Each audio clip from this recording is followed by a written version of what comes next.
Hi hello வணக்கம். நான் தான் உங்க ஷெஃப் தீனா. இன்னைக்கு என்னோட தட்டுப்படி சமையல ஒரு அருமையான சூப்பரான ஒரு லஸ்ஸி ஒன்று பண்ண போறாங்க. அந்த லஸ்ஸி என்ன கேட்டீங்கன்னா மேங்கோ பிஸ்தா லஸ்ஸி. அதாவது நம்ம வீட்டில் எப்பவும் வந்து மசாலா லஸ்ஸி பண்ணிருப்போம். மசாலா, ஸ்ட்ராபெரி, வெண்ணிலா, கேரமல் லஸ்ஸி இது மாதிரிலாம் நிறைய பண்ணியிருப்போம். ஆனா இன்னைக்கு வந்து நான் வந்து இந்த மேங்கோவும் பிஸ்தாவும் போட்டு ஒரு லஸ்ஸி பண்ண போறேன். அது எப்படி பண்றது பார்ப்போம். அதுக்கு முன்னாடி இது தேவையான இன்கிரியன்ஸ் பார்ப்போம். தயிர், மேங்கோ, பிஸ்தா, சுகர், ஐஸ் கியூப்ஸ், இதாங்க இதுக்கு தேவையான இன்கிரியன்ஸ். இது எப்படி பண்றது பார்ப்போம். அதுக்கு முன்னாடி இந்த மேங்கோ பாருங்க. இந்த மேங்கோ வந்து ரொம்ப பழமா இருக்கக்கூடாது, ரொம்ப காயா இருக்கக்கூடாது. நீங்க இப்படி தொட்டாவே தெரியும், நீங்க அப்படி சாஃப்டா இருக்கும் உங்களுக்கு இந்த மேங்கோ. உங்க மேல பார்க்கறது அப்படி கிரீன் கலர்ல இருக்கும் பார்க்கறதுக்கு, ஆனா நல்லா பழுத்த பழம் இது. நீங்க கடையில் செக் பண்ணி வாங்கணும். அதுக்கு பிறகு பிஸ்தா வாங்கி வந்து நான் கொஞ்சம் பொடிசாக கட் பண்ணி வச்சிருக்கேன் பாருங்க. கொஞ்சம் முழுசாவும் இருக்கு. இது வந்து நான் ஸ்கின்னை பீல் பண்ணி லைட்டா ரோஸ்ட் பண்ணி நான் வச்சிருக்கேன். இதோட ரேஷியோ சொல்லிடுறேன். நீங்க வந்து ஒரு கப் தயிர் போடுறீங்கன்னா நீங்க 6 ஸ்பூன் சுகர் போடணும். பிஸ்தா வந்து 1 ஸ்பூன் பிஸ்தா, மேங்கோ வந்து ஒரு 100 கிராம் மேங்கோ நீங்க போடணும். இதெல்லாம் ஒன்னா போட்டு நீங்க கிரஷ் பண்ணுங்க, லஸ்ஸி ரெடி. இப்போ இது எப்படி பண்றது பார்ப்போம். இந்த கட் பண்ணி வச்சிருக்க மேங்கோ வந்து நான் இதில் போடுறேன். நல்லா கிரைண்ட் பண்ணுங்க, நல்லா பேஸ்டா இருக்கணும். இதோட ஒரு ஸ்கூப் ஐஸ் கியூப்ஸ் போடுறேன். இப்போ மிக்சியில் நல்லா போட்டு க்ளோஸ் பண்ணிடலாம். இப்போ நல்லா கிரைண்ட் பண்ண.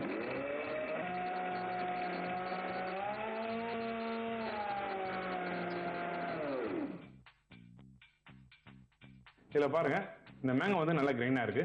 நல்லா பேஸ்ட் வந்து நல்லா பியூரியா இருக்கு. இப்போ வந்து இதில் வந்து என்ன பண்ண போறாங்க அப்படின்னா, இந்த லைட்டாக ரோஸ்ட் பண்ணி வச்சிருக்க இந்த பிஸ்தாவை வந்து இதில் ஆட் பண்ணுறேன். பிஸ்தா வந்து கொஞ்சம் அரைய கஷ்டம் தான், ஆனால் நல்லா கிரைண்ட் பண்ணலாம். நீங்கள் பிஸ்தா வந்து ரொம்ப காஸ்ட்லி. நீங்க அப்படி பிஸ்தா வாங்க முடியல இருந்துச்சுன்னா நீங்க பாதாம் போடலாம். அப்படியும் பாதாமும் ரொம்ப காஸ்ட்லி ஆகுதுன்னா நீங்க வந்து கேஷ்நட் ஆட் பண்ணலாம். ஆனா இந்த டிஷ்ஷோட நேம் ஆக்சுவலா கான்செப்ட் என்ன கேட்டீங்கன்னா, நீங்க பிஸ்தா வித் மேங்கோ தான் உங்களுக்கு நல்லா இருக்கும்.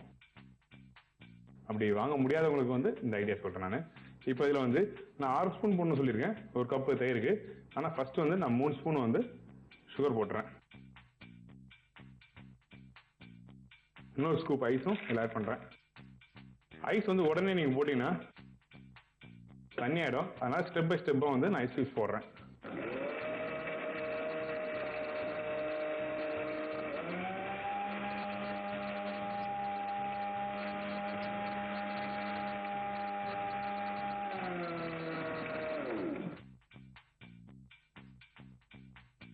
பாருங்க, இந்த மாதிரி நல்லா பியூரி ஆகணும். நீங்க வேணா இந்த ஸ்பூன் எடுத்து காமிக்கிறேன்.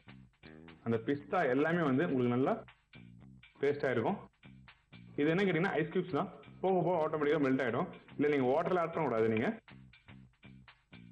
இதுல இன்னொரு ஆப்ஷன் என்ன கேட்டீங்கன்னா, ஏலக்காய் பவுடர் வந்து நீங்க போடலாம் இதுல. ஆனா சில பேர் வந்து லஸ்ஸில வந்து ஏலக்காய் பவுடர் போட்டா பிடிக்காது. அந்த ஒரு ரீசனுக்கோசம் நான் உங்களுக்கு வந்து பிளெயினா ரெடி பண்றேன்.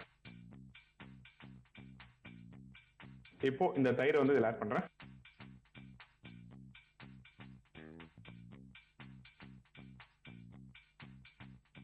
இப்போ 3 ஸ்பூன் ஆல்ரெடி நான் போட்டுருக்கேன் சுகர். இப்போ வந்து இன்னும் 2 ஸ்பூன் சுகர் ஆட் பண்றேன்.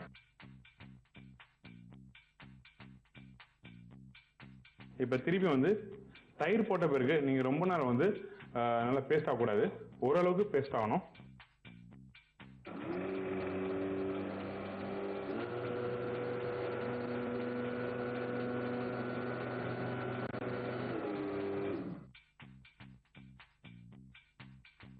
இப்போ இதை நான் கிளாஸ்ல போடுறதுக்கு முன்னாடி கொஞ்சம் லைட்டா நான் டேஸ்ட் செக் பண்றேன். கரெக்டா வந்திருக்கு. சுகர் எல்லாம் எனக்கு நல்லா கரெக்டா வந்திருக்கு. இப்போ நான் இந்த கிளாஸ்ல வந்து பிளேஸ் பண்றேன்.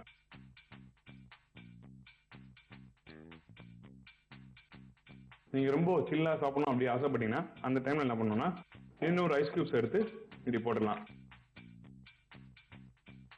முக்கியமா அந்த லஸ்ஸிக்கு வந்து என்ன கேட்டீங்கன்னா கரெக்டான சுகர் இருக்கணும்.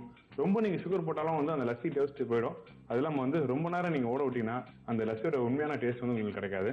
இப்ப கார்னிஷ் என்ன பண்ண போறேன்னா, கார்னிஷ்க்கு இந்த பிஸ்தா வந்து பொடிசா கட் பண்ணி வச்சிருக்க பிஸ்தா வந்து மேல போடுறேன். இந்த பிஸ்தாவும் கார்னிஷ் போடலாம். அப்படி இல்லைன்னா அந்த தயிர் நீங்க போட்ட பிறகு மேல ஆடை வரும் பாத்தீங்களா, திக்கா இருக்கும். அந்த ஆடையை மேல போட்டு அதுக்கு மேல பிஸ்தா போட்டா இன்னும் நல்லா இருக்கும் அருமையா. இந்த மாதிரி லஸ்ஸிலாம் நீங்க வந்து வீட்டுல ரெடி பண்ணி நீங்க குழந்தைங்க இருக்கும்போது நீங்க ரெடி பண்ணி கொடுத்தீங்கன்னா குழந்தைங்க ரொம்ப விரும்பி சாப்பிடுவாங்க. அதெல்லாம் ரொம்ப ஹெல்த்தி. இந்த பிஸ்தா வந்து நம்மளுக்கு வந்து அயன் வந்து நிறைய இருக்கு, அதாவது இரும்பு சத்து நிறைய இருக்கு. மேங்கோ வந்து நம்மளுக்கு கண்ணுக்குலாம் ரொம்ப நல்லது. நீங்க கண்டிப்பா வீட்டுல இருக்க குழந்தைங்க வந்து ரெடி பண்ணி தரலாம். இது எப்படி இருக்கும் பார்ப்போம். டேஸ்ட் பண்ணி பார்த்துட்டு நான் உங்களுக்கு சொல்றேன். நான் இப்போ இந்த பிஸ்தாவோட உங்களுக்கு நான் டேஸ்ட் பண்றேன்.